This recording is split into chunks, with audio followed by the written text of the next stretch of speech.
सूचना और जनसंपर्क विभाग के सहयोग से आज सूचना भवन के संवाद कक्ष में लोक स्वास्थ्य अभियंत्रण विभाग बिहार की प्रेस कॉन्फ्रेंस आयोजित हुई। इसे विभाग के माननीय मंत्री संजय कुमार सिंह ने संबोधित किया। इस मौके पर विभाग के प्रधान सचिव राजेश कुमार सहित वरीय अधिकारी और अभियंतागण उपस्थित रहे। मंत्री संजय कुमार ने कहा कि विभाग राज्य के ग्रामीण क्षेत्रों में सुरक्षित, शुद्ध एवं सतत पेयजल उपलब्ध कराने की दिशा में व्यापक स्तर पर कार्य कर रहा है। हर घर नल जल योजना को और जल गुणवत्ता निगरानी तंत्र को आधुनिक शिकायत निवारण प्रणाली तथा तकनीकी आधारित अनुश्रवण व्यवस्था के माध्यम से सशक्त बनाया गया है। राज्य सरकार ने वर्ष 2015 में प्रत्येक ग्रामीण परिवार तक नल के माध्यम से शुद्ध पेयजल उपलब्ध कराने की परिकल्पना की थी। इसके तहत साल 2016 में से हर घर नल का जल योजना का कार्यान्वयन प्रारंभ हुआ। साल 2016 में जहां मात्र 2.66 लाख परिवार तक नल का जल पहुंचाया गया था, वहीं साल 2026 तक यह संख्या बढ़कर 1.87 करोड़ रुपए हो गई है। वर्तमान में बिहार के लगभग 93% से अधिक परिवारों को गृह जल संयोजन के माध्यम से शुद्ध पेयजल उपलब्ध कराया जा रहा है। विभाग का लक्ष्य कुल 2.02 करोड़ परिवारों तक पेयजल सुविधा उपलब्ध कराना है। राज्य में कुल 1,14,450 वार्डों में जलापूर्ति योजना का संचालन किया जा रहा है।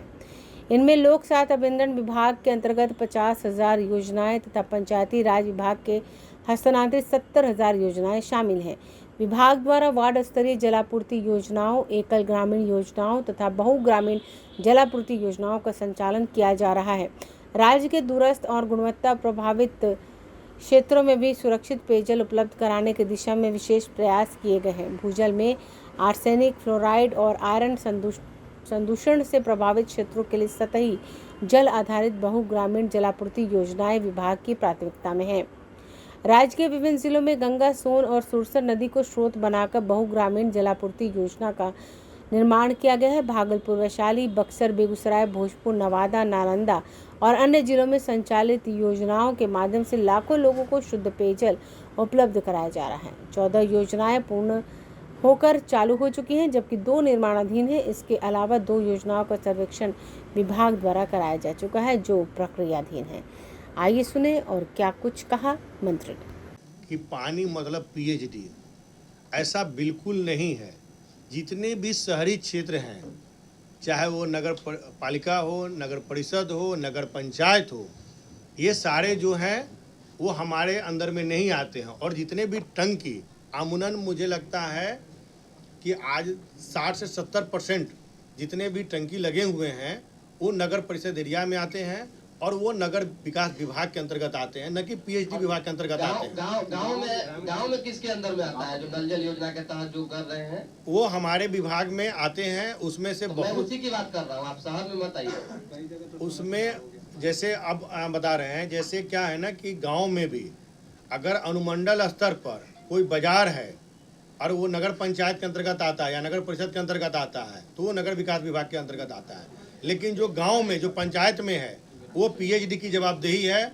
और पीएचडी में हमने बार बार कहा है कि अगर कहीं भी कोई कंप्लेन सीजीआरसी के माध्यम से अगर आप लोगों की नज़र में आई हुई है और हमारे विभाग के द्वारा अगर उसका काम नहीं हुआ है, तो आप व्यक्तिगत रूप से मुझे दें। मैं आपको भरोसा दिलाता हूं कि गांव का अगर वैसा कोई काम अगर होगा और सीजीआरसी में कंप्लेन हुआ होगा और हमारे पदाधिकारियों के द्वारा अगर 36 घंटा के अंदर में नहीं किया होगा, तो निश्चित रूप से हम उनके ऊपर तुरंत कार्रवाई करने का काम करेंगे। मैं अपने उस आंकड़े पे आज भी स्टैंड ले रहा हूं कि हमारे जो आंकड़े हैं वो सही है। और रही बात स्कूल में खराब होने की, तो चापाकल एक ऐसी चीज़ है जो हर एक 10 मिनट पे भी खराब हो सकती है या कभी भी खराब हो सकती है।